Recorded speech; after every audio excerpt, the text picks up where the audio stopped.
Hello guys, crafting and budget సిరీస్లో ఇది DIY 12 and ఇక్కడ కనిపిస్తున్న స్టోరేజ్ బాక్సెస్ రెడీ చేద్దాం పదండి. అండ్ వాటర్ బాటిల్ని యూజ్ చేసిన తర్వాత వేస్ట్గా పడేయకుండా ఇలాగైతే కట్ చేసేసుకోవాలి.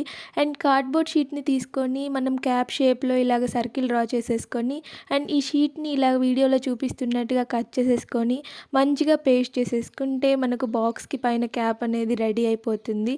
ఇలాగైతే పెట్టేసుకోవాలి. అండ్ గైస్, ఇలాంటి సింపుల్ డిఐవైస్ అంతా మన ఛానల్లో ఉన్నాయి, ఒకసారి విజిట్ చేయండి. అండ్ ఈ క్యాప్ ఉంటుంది కదా, దీనికి కూడా ఇలాగే షీట్ అయితే పెట్టేసుకొని దీన్ని కూడా గ్లూ గన్ తోటి ఇలాగ మధ్యలో పేస్ట్ చేసేసుకోవాలి, సో దట్ మనకు గ్రిప్గా ఉంటుంది తీయడానికి. అండ్ ఇలాగ ఐస్ ఇంకా మౌత్ పెట్టేసుకుంటే మన బాక్స్ అనేది రెడీ అయిపోతుంది. అండ్ గైస్, ఈ సిరీస్ని ఫాలో కూడా చేయండి, మంచి మంచి డిఐవైస్ అంతా మనం కలిసి చేద్దాం. ఇంతకీ ఈ డిఐవై ఐడియా మీకు నచ్చిందా?